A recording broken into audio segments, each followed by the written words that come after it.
Selamat datang, wahai para pencari kegagalan. Apa kabar, cuy?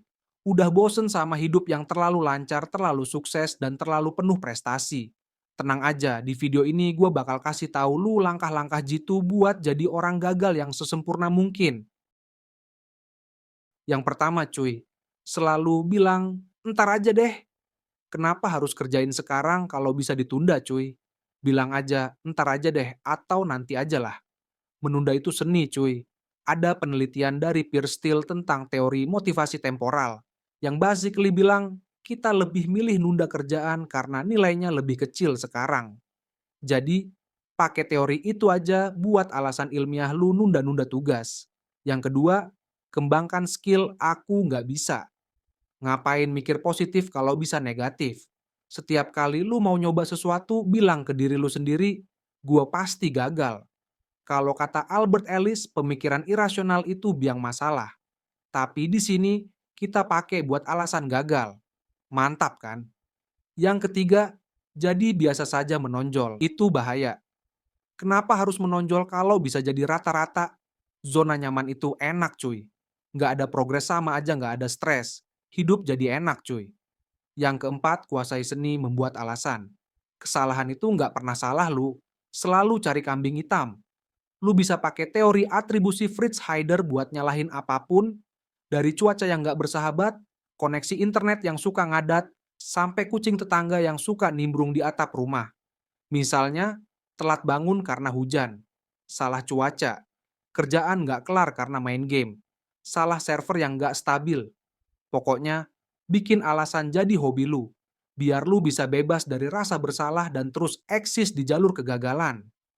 Yang kelima, latihan skill Netflix dan santuy. Maraton Netflix itu bukan pemborosan waktu, tapi investasi buat jadi gagal. Lu bisa nonton sampai mata panda. Kalau ada yang bilang buang-buang waktu, cari alasan apapun agar tetap bisa santuy. Lagian, ada teori uses and gratifications yang bilang, kalau nonton itu buat memenuhi kebutuhan psikologis kita. Jadi sebenarnya ini bukan santai tapi memenuhi kebutuhan psikologis. Yang keenam, scroll is my life. Nggak lengkap jadi gagal tanpa kecanduan media sosial. Buka Instagram, lihat hidup orang lain yang kelihatannya perfect, terus bandingin sama hidup lu.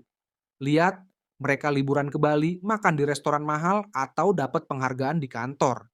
Makin sering lu scroll, makin sering juga lu merasa ketinggalan jauh dari mereka. Sebenarnya algoritma itu didesain buat bikin lu merasa kayak gitu, biar lu makin kecanduan dan nggak bisa lepas. Jadi teruskan aja kebiasaan ini, biar lu makin expert jadi orang gagal. Yang ketujuh, cultivate learned helplessness. Ngapain nyoba kalau lu yakin bakal gagal? Ini yang disebut learned helplessness, cuy.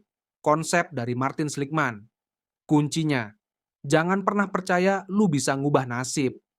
Yang kedelapan, FOMO adalah filosofi hidup. Lu harus selalu takut ketinggalan, cuy. Biar nggak bisa fokus sama apa yang lu lakuin sekarang.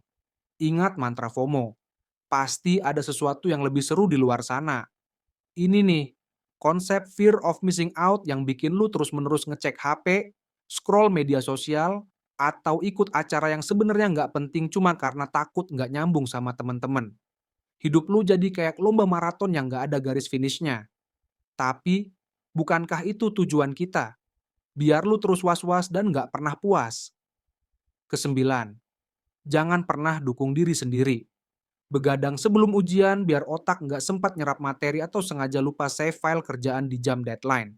Ini semua bukti nyata kalau kita bisa jadi arsitek kegagalan kita sendiri. Menurut Albert Bandura, lingkungan dan kebiasaan itu punya hubungan timbal balik yang kuat. Jadi, pastikan semua hal di sekitar lu dirancang dengan apik untuk mendukung strategi gagal lu. Mulai dari tempat kerja yang berantakan, daftar tugas yang nggak pernah jelas, sampai kebiasaan kecil kayak nunda-nunda pekerjaan. Jadikan semua ini sebagai landasan kuat buat mencapai kegagalan yang maksimal. Kesepuluh, jauhi tanggung jawab. Tanggung jawab itu musuh utama orang gagal. Jadilah ahli dalam melempar kesalahan ke orang lain. Misalnya, kerjaan nggak selesai. Bilang aja, tadi jaringan internet lambat, telat datang ke kantor. Macet parah bos. Kalau kata Julian Rotter, pastikan locus of control lu selalu eksternal, alias semua kesalahan berasal dari luar diri lu. Semakin sering lu latihan, semakin natural kemampuan ini. Jangan lupa, tambahkan sedikit drama biar orang lain makin percaya. Ke-11, jangan berhenti overthinking. Bayangin 100 skenario terburuk, dari meteor jatuh sampai tiba-tiba alien nyerang bumi. Terus pakai itu sebagai alasan buat nggak ngelakuin apa-apa. Misalnya, lu mikir, kalau gue mulai bisnis sekarang, gimana kalau tiba-tiba ekonomi global hancur? Atau, kalau gue confess ke gebetan, gimana kalau dia malah sebar screenshot chat gue? Akhirnya, semua ide keren lu cuma jadi daftar panjang di catatan yang nggak pernah lu tindak lanjuti. Overthinking itu seni yang nggak semua orang bisa kuasai, cuy. Ke-12, selalu bertindak jadi korban. Mentalitas korban.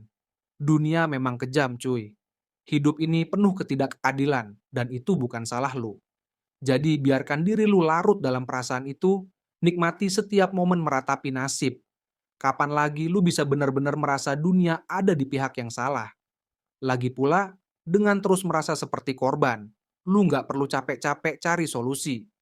Hidup ini kan bukan kompetisi buat jadi yang paling tegar. Ke-13, komplain itu wajib. Setiap pagi, lu bikin daftar hal-hal yang bikin lu bete atau kesel. Jangan lupa kirim ke grup chat atau update di media sosial, biar semua orang tahu betapa hektiknya hidup lu. Ke-14, jadi ember informasi.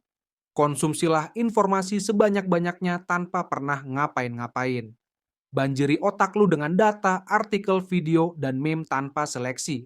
Menurut teori overload informasi dari Bertram Gross, kelebihan informasi justru bikin kita kebingungan buat bertindak. Jadi tujuan kita adalah bikin otak lu sibuk nyimpen data nggak penting sampai lupa gimana cara fokus. Biar makin efektif, pastikan lu subscribe semua newsletter, follow akun yang nyebar hoax, dan buka 10 tab browser sekaligus. Dijamin, hidup lu bakal lebih seru dengan kekacauan informasi. Nah, yang terakhir, takuti hal-hal yang membawa kesuksesan. Kesuksesan itu bahaya, cuy. Gampang bikin kita terlena dan lupa daratan. Lu tahu nggak? Kadang-kadang, peluang itu datang dengan harga yang nggak kelihatan di awal. Seperti stres, tekanan, atau kehilangan waktu buat hal-hal yang bener-bener penting. Jaga jarak aman, cuy. Nggak semua peluang itu emas. Kalau nggak hati-hati, lu bisa kejebak sama ilusi kesuksesan yang sebenarnya cuma jebakan Batman. Selamat cuy. Kalau lu udah nonton video ini sampai habis, lu resmi masuk ke level baru jadi orang gagal sejati. Tapi, gua nggak cuman ngomong asal. Coba deh, lu pikirin baik-baik. Dari semua tips gagal yang gua kasih tadi, ada nggak yang tanpa sadar sering banget lu lakuin? Jangan-jangan, kebiasaan kecil yang kelihatannya sepele itu ternyata jadi alasan kenapa lu ngerasa stuck atau susah maju. Nah, mumpung masih ada waktu, kenapa nggak mulai pelan-pelan ubah pola hidup lu? Percaya deh, perubahan kecil aja bisa punya dampak gede kalau lu jalanin dengan konsisten. Hidup cuman sekali, cuy. Jangan sampai lu jadi orang gagal beneran. Siapa tahu, tips gagal ini justru bisa jadi pengingat buat lu buat nggak terus terjebak di lingkaran itu. Next, bahas apalagi kita